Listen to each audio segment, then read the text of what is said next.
नहमदुहु व नुसल्ली अला रसूलिहिल करीम अम्मा बाद। नाज़रीन, जैसा कि आपको मालूम है, गुज़श्ता 5 साल से ऐसा बिल नाफिजुल अमल हो चुका है कि जिसके तहत रास्ता दिया गया है उन लोगों को कि जो हम जिन्स परस्ती या हम जिन्स परस्त जोड़े के हैसियत से रहते हैं या अकेले ज़िंदगी गुजारना चाहते हैं। ये बिल जो ट्रांसजेंडर के नाम से मशहूर हुआ, 9 मई 2018 को ये सेनेट से पास हुआ और 22 मई 2018 को इसने कौमी असम्बली से पास होकर कानून की शक्ल इख्तियार कर ली। नाज़रीन, आज मैं आपको बताऊंगा कि ट्रांसजेंडर का माना क्या है, इसका मकसद क्या है और इसकी ज़रूरत क्यों पेश आई, इन ट्रांसजेंडर लोगों की तादाद कितनी है, इसमें नुकसान क्या है और इसमें फ़ायदे क्या हैं। नाज़रीन, ट्रांसजेंडर का माना कि जब बच्चा पैदा हो, चाहे वो नर हो या मादा हो, लेकिन जब बड़ा हो जाए, बड़ा होकर वो ये महसूस करे कि मैं मर्द हूँ तो वो मर्द होगा, अगर ये महसूस करे कि मैं औरत हूँ तो वो औरत होगा। यानी इसका ताल्लुक़ एहसासात के साथ रखा गया है।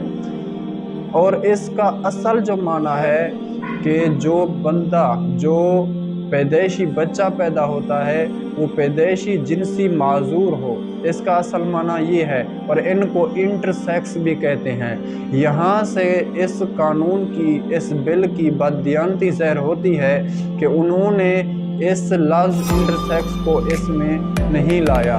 नाज़रीन, दूसरी बात यह है कि इस कानून के लाने की ज़रूरत क्यों पड़ी, इसको कौमी असम्बली से पास क्यों किया गया। पाकिस्तान में ट्रांसजेंडर लोगों को बहुत सी मुशक्क़तें झेलनी पड़ती हैं और बहुत सी तकालीफ से गुज़रना पड़ता है। पाकिस्तान में ट्रांसजेंडर लोगों को उनको गिरी हुई नज़र से देखा जाता है। नाज़रीन, अब हम ये जानेंगे कि इस कानून को असम्बली में क्यों लाया गया, इसको कानूनी तौर पर क्यों पेश किया गया और इसको क्यों नेशनल असम्बली से पास किया गया। नाज़रीन, 2015 से अब तक पाकिस्तान में 68 ट्रांसजेंडर लोगों को कत्ल किया गया और 1500 के साथ ज़्यादती की गई। इसी तरह बहुत से वाक़यात हैं जिसमें ट्रांसजेंडर लोगों के साथ ज़्यादतियाँ होती हैं और उनको तशद्दुद का सामना करना पड़ता है। ट्रांसजेंडर लोग यानी ख्वाजा सराओं को गिरी हुई नज़र से देखा जाता है, उनको उनके हकूक़ नहीं दिए जाते। इस वजह से इस ट्रांसजेंडर एक्ट को असम्बली से पास करना पड़ा। और अब मैं आपको बताऊंगा कि इसमें कौन कौन सी चीज़ें शामिल की गई। नाज़रीन, इस एक्ट के तहत ट्रांसजेंडर लोग अपना पासपोर्ट और ड्राइविंग लाइसेंस भी हासिल कर सकते हैं और तिब्बी और मुआशरती लिहाज से उनके साथ इम्तियाजी सलूक भी ममनू है। और इसी तरह जो बंदा इनसे भीख मंगवाएगा उस पर 50,000 जुर्माना और 6 साल की सज़ा सुनाई जाएगी। और इसी तरह बहुत सी चीज़ें शामिल की गई। मैं बात को मुख्तसर करते हुए आगे चलता हूँ कि इस एक्ट जो नेशनल असम्बली से पास हुआ, इसके फ़ायदे और इसके नुकसानात क्या होंगे। नाज़रीन, जैसा कि आपको मालूम है, इस एक्ट के चर्चा पूरे मुल्क में नहीं बल्कि पूरी दुनिया में हो रहा है। इससे 2 तबकों ने जन्म लिया है। एक तबका इसको इस्लाम के मुनाफी, फहश, हम जिन्स परस्ती और पाकिस्तान की आइन के रौ के ख़िलाफ़ और सुन्नत और कुरान के मुतज़ाद करार दे रहा है। और दूसरा तबका इनको, इस एक्ट को ख्वाजा सराओं के हकूक़ और उनकी दायरीना मसाइल की जिद्दोजहद का समर और इनको कानूनी तौर पर तस्लीम करने और इनके हकूक़ को तहफ़्फ़ुज़ देने का करार दे रहा है।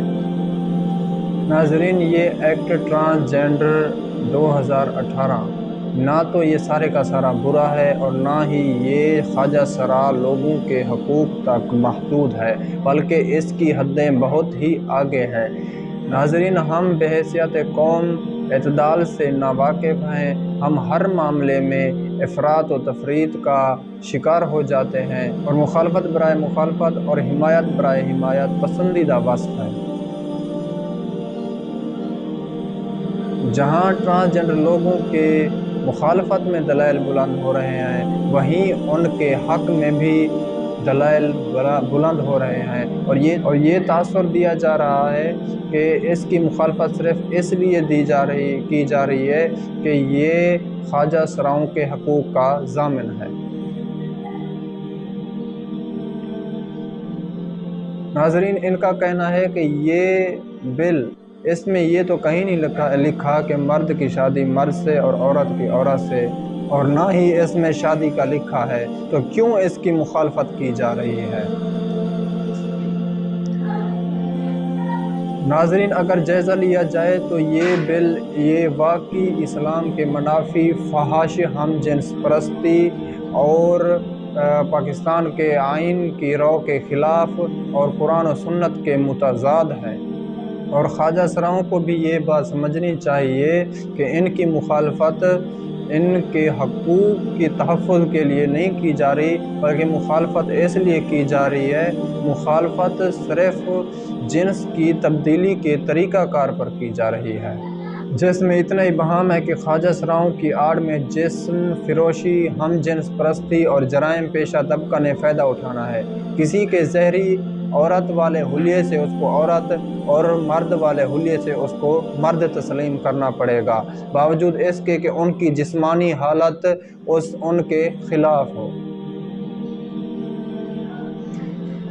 اس ایکٹ کا معاملہ عدالت میں بھی ہے، جس میں گزشتہ حکومت کے وفاقی وزیر انسانی حقوق نے جواب داخل کرواتے ہوئے یہ موقف اختیار کیا تھا کہ ہم نے یہ بل اسلامی نظریاتی کونسل سے مشاورت کر کے بنایا ہے، جبکہ اسلامی نظریاتی کونسل نے واضح طور پر اس کا انکار کیا ہے اور اس بل کی جنس تبدیلی کے طریقہ کار کی کھلا مخالفت کی ہے۔ وزارت نے یہ بھی کہا کہ یہ بل حکومت نے یوگیا کارٹا پرنسپلز کے اصولوں کے تحت بنایا ہے، اور یاد رہے کہ یوگیا کارٹا پرنسپلز ہمیشہ ہی ہم جنس پرست لوگوں کی حمایت کرتے ہوئے آیا ہے، اور ہمیں یہ بھی معلوم کرنا چاہیے کہ ہم اپنے مسائل کو اپنے معاشرے اور اپنی اسلامی نظریات کے مطابق حل کرنا چاہیے، نہ کہ یوگیا کارٹا پرنسپل کے تحت۔ ناظرین، ہم سب کو اللہ تبارک و تعالیٰ سمجھنے کی توفیق عطا فرمائے۔